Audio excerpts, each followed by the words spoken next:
प्रिय छात्र एवं छात्राओं, मैं आपका हिंदी विषय का शिक्षक महेंद्र धाकड़ और आज हम पढ़ेंगे हमारा 15वां अध्याय जिसका नाम है यशोधरा की व्यथा और जिसके लेखक हैं श्री गुप्त जी अर्थात मैथिली शरण गुप्त।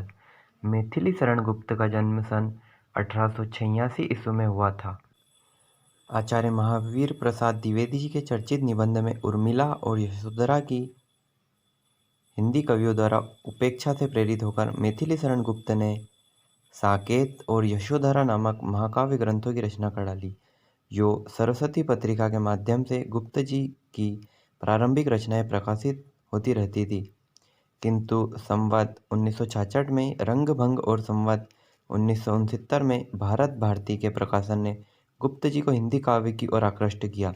साकेत, यशोधरा, द्वापर, जय भारत, विष्णुप्रिय और जयद्रथ वध आदि रचनाओं ने उन्हें राष्ट्रकवि के रूप में आसीन कर दिया। उन्होंने कई नाटक और मुक्तक छंद भी लिखे हैं। 12 दिसंबर 1966 ईस्वी को उनका निधन हो गया। अब हम हमारा अध्याय यशोधरा की व्यथा को समझेंगे। सखी वसंत से कहाँ गए वे, मैं उष्मा से यहाँ रही, मैंने ही क्या सहा सभी ने मेरी बाधा व्यथा सही। तब मेरे मोहन का उद्भव धूल उड़ाता आया, हाय विभूति रमाने का भी मैंने योग न पाया। सूखा कंठ पसीना छूटा, मृग तृष्णा की माया, झुलसी दृष्टि अंधेरा दिखा, टूट गई वह छाया। मेरा ताप और तप उनका, जलती है जठरमही। प्रस्तुत काव्यांश मैथिली शरण गुप्त द्वारा रचित कविता यशोधरा की व्यथा से उद्धृत है। इस काव्यांश में विरह व्यथित यशोधरा अपनी सखी से पूछ रही है कि उसके मोहन अर्थात राजकुमार सिद्धार्थ उसे अकेले छोड़कर कहाँ चले गए हैं। इस प्रकार कवि हमें बता रहा है कि यशोधरा अपनी सखी से पूछ रही है कि हे सखी अर्थात हे सहेली, बसंत में वे समान सुंदर, लुभावने और सुख देने वाले मेरे प्रीतम राजकुमार सिद्धार्थ कहाँ चले गए और मैं ग्रीष्म ऋतु सी यहाँ रह गई। अर्थात सिद्धार्थ के मुझे छोड़कर चले जाने से मेरा जीवन उसी प्रकार नीरस और शुष्क हो गया है जिस प्रकार बसंत के चले जाने के बाद ग्रीष्म ऋतु में चारों ओर शुष्कता और नीरसता छा जाती है। प्रीतम की अनुपस्थिति में मुझे जिस प्रकार की विरह व्यथा को सहन करना पड़ रहा है उसी प्रकार की पीड़ा सभी सह रहे हैं। आगे यशोधरा अपने को गोपी रूप में और सिद्धार्थ को कृष्ण रूप में मानकर कह रही है कि ए उद्धव, यह जो तुम देख रहे हो यह ग्रीष्म ऋतु में उठने वाली धूलि के झोंके नहीं है। मेरे मोहन की तपस्या से तो सारा संसार जल उठा है और उसी जलन के परिणाम स्वरूप धूल सूख गई है तथा वह वायु में मिलकर यहाँ आ रही है। यशोधरा अपनी हार्दिक वेदना को व्यक्त करती है, कहती है कि कहाँ तो एक और मेरे प्रीतम तपस्या कर रहे हैं और कहाँ दूसरी ओर मैं हूँ जिसे तपस्या तो क्या शरीर पर भस्म लगाने का अवसर भी नहीं मिला है। कहने का भाव यह है कि मेरे लिए यह भी संभव नहीं है कि मैं अपने प्रीतम की भांति अपने शरीर पर भस्म रमाकर योगिनी भी बन जाऊं, क्योंकि मुझे तो राहुल का पालन पोषण करना है। राहुल उनका पुत्र है। इस ग्रीष्म ऋतु में मेरा गला सूखा जा रहा है, शरीर से पसीना निरंतर बह रहा है और चारों ओर मृग मारीचिका दिखाई दे रही है। गर्मी की तीव्रता से दृष्टि झुलस सी गई है जिसके कारण आँखों के सामने अंधेरा सा दिखाई देता है और आँखों के समक्ष अंधेरा छा जाने से प्रीतम की अथवा अपनी छाया भी नहीं दिखाई दे रही है। यशोधरा कहती है कि यह जो कठोर पृथ्वी निरंतर जल रही है इसके जलन का कारण ग्रीष्म ऋतु नहीं है अपितु मेरे विरह से उत्पन्न ताप और मेरे प्रीतम का तप है। जागी किसकी वाष्प राशि जो सोने में सोती थी, किसकी स्मृति के बेज उगे ये सृष्टि जिन्हें बोती थी। हरी वृष्टि ऐसी ही उनकी दया दृष्टि रोती थी, विश्व वेदना की ऐसी ही चमक उन्हें होती थी। किसके भरे हृदय की धारा सजदा होकर आज बही।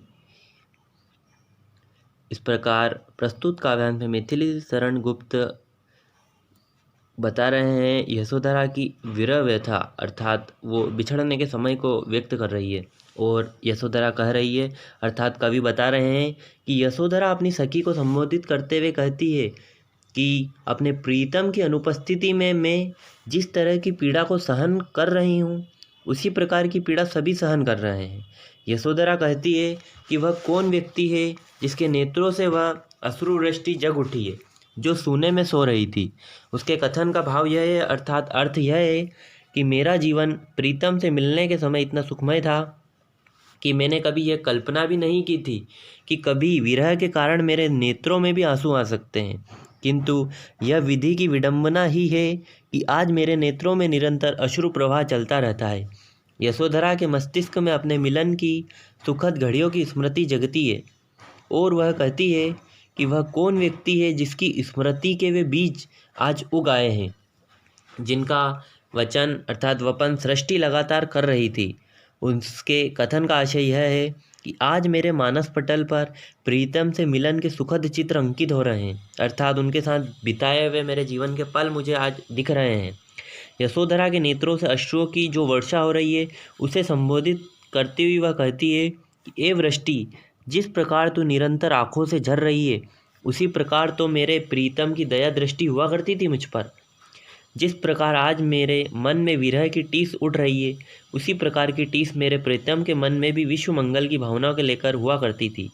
वह प्रश्न करती है कि वह कौन व्यक्ति है जिसके पूरे हृदय की धारा सैकड़ों खंडों में विभक्त होकर बह रही है। यशोधरा कह रही है कि एक ओर तो प्रीतम के प्रेम से आप्लावित मेरा हृदय खंड खंड हो गया अर्थात टुकड़े टुकड़े हो गया है, और दूसरी ओर मेरे प्रीतम का करुणापूर्ण हृदय विश्व कल्याण की भावना से द्रवित हो उठा है।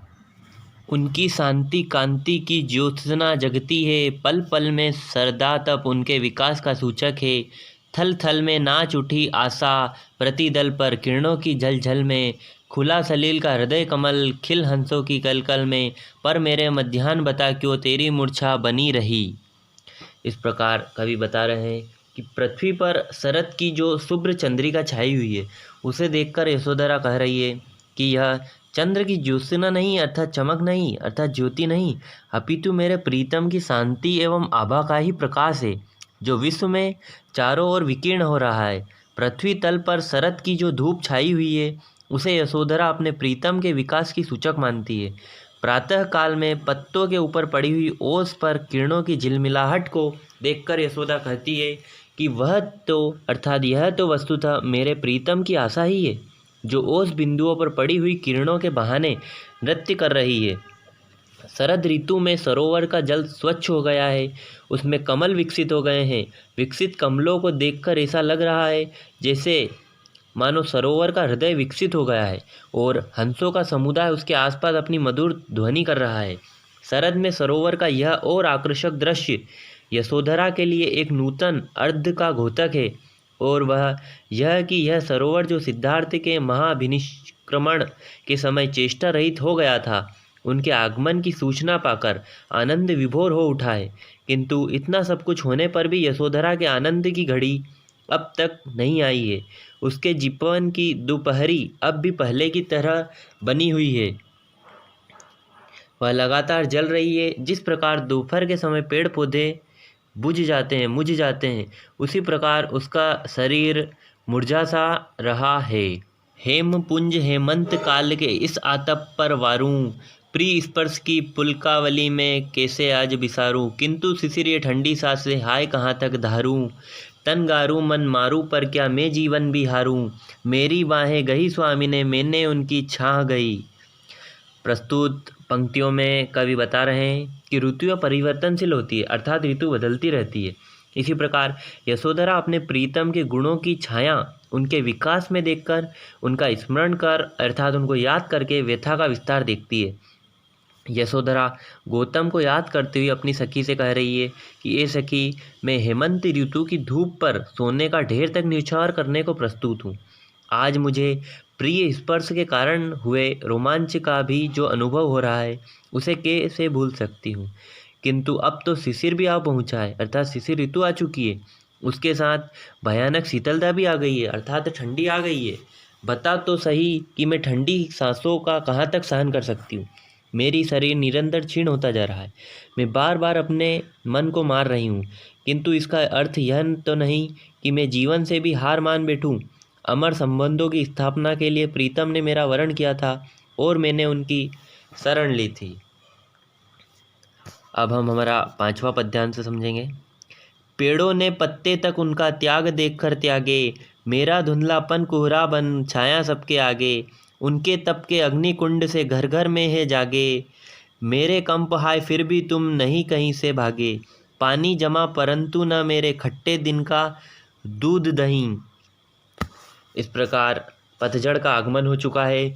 वन स्थली में सभी और पतझड़ ही पतझड़ देखकर यशोधरा कहती है कि मेरे प्रीतम के अपूर्व त्याग को देखकर वृक्षों ने अपने पत्तों तक का त्याग कर दिया है, किंतु दूसरी ओर मेरी निराशा कोहरे का रूप धारण कर चुकी है और सबके सामने छा गई है। संध्या के समय बृहस्पति अपने घर के आंगन में अंगीठी जलाते हैं और उसके चारों ओर बैठकर अपना शरीर सेकते हैं। इसे देखकर यशोधरा कहती है कि मेरे प्रीतम की तपस्या की पंचाग्नि से प्रभावित होकर ही इन गृहस्थों ने अपने अपने घरों में अंगीठियाँ जलाई है। अंगीठी ठंड से बचने के लिए जलाई जाती है। इस प्रकार इन लोगों का तो शीश से उत्पन्न कंपन दूर हो गया है, किंतु मेरा कंपन अभी भी बना हुआ है। अंत में शेष प्रकृति को सफल होते देखकर यशोधरा कहती है कि जल तो जगकर चट्टान बन गया है, अर्थात जल जम गया है, किंतु मेरे बुरे दिन अभी भी दूर नहीं हुए हैं, अर्थात मेरी मनोकामनाएं अभी तक पूर्ण नहीं हुई है। अब हम हमारा छठा और अंतिम पद्यांश समझेंगे। आशा से आकाश थमा है, श्वास तंतु कब टूटे, दिन मुख दम के पल्लव चमके, बहुने नवरस लूटे, स्वामी के सद्भाव फैलकर फूल फूल में फूटे, उन्हें खोजने को मानो नूतन निर्जर छूटे, उनके श्रम के फल सब भोगे, यशोधरा की विनय यही। यशोधरा कह रही है कि यह आधारहीन आकाश आशा की भित्ति अर्थात दीवार पर ही टिका हुआ है। यदि जीवन में आशा न हो तो जीवन का सूत्र कभी भी टूट सकता है। रात्रि के पश्चात नियति के क्रमानुसार दिन का आगमन होता है। अंधकार के पश्चात सारा संसार प्रकाश से जगमगा उठता है। इसलिए यशोधरा भी अपने प्रिय मिलन की आश में जी रही है।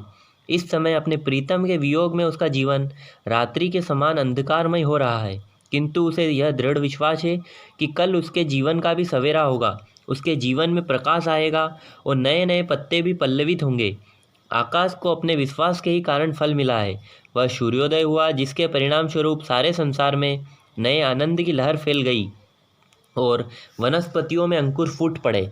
वातावरण में चारों ओर उल्लास ही उल्लास दृष्टिगोचर हो रहा है अर्थात दिख रहा है। प्रफुल्लित तथा सौंदर्य से भरपूर पुष्पों में यशोधरा अपने स्वामी का कल्याणमयी भावनाओं का प्रतिबिंब देख रही है। जिस प्रकार पुष्पों की सुगंध से समस्त उपवन महक उठा है, ठीक उसी प्रकार कल उसके पति का यश सारे संसार में फैलेगा। जब यशोधरा की दृष्टि बड़ी तेजी से बहती हुई निर्झरणियों पर पड़ती है तो उसे लगता है मानो ये उसके पति के पाद प्रक्षाल नर्वार्थ वेग से दौड़ी जा रही है। कहने का भाव यह है कि उसे यह विश्वास है कि सिद्धि प्राप्त के उपरांत मानव तो क्या प्रकृति भी उसके प्रीतम के चरणों को छुएगी अर्थात झुकेगी। सारा संसार उसके प्रीतम की पूजा करेगा और यशोधरा को उसके त्याग के प्रतिफल में अपने स्वामी का कल्याण प्राप्त होगा। यशोधरा यही विनय करती है कि उसके प्रीतम अपनी तपस्या के परिश्रम के परिणाम स्वरूप जो फल लावे उसका भोगी समस्त संसार बने। इस प्रकार हमारा यह बड़ा ही मार्मिक अध्याय समाप्त होता है। कविता में मानवीकरण का सौंदर्य बिखरा पड़ा है जो कि मैथिली शरण गुप्त के द्वारा रचित है। अपनी पत्नी यशोधरा को अर्धरात्रि में सोता हुआ छोड़कर राजकुमार सिद्धार्थ स्वयं को साधना संपन्न करने राजमहल छोड़कर चले गए। वियोगिनी यशोधरा की विरह वेदना को ही इस कविता में प्रस्तुत किया है।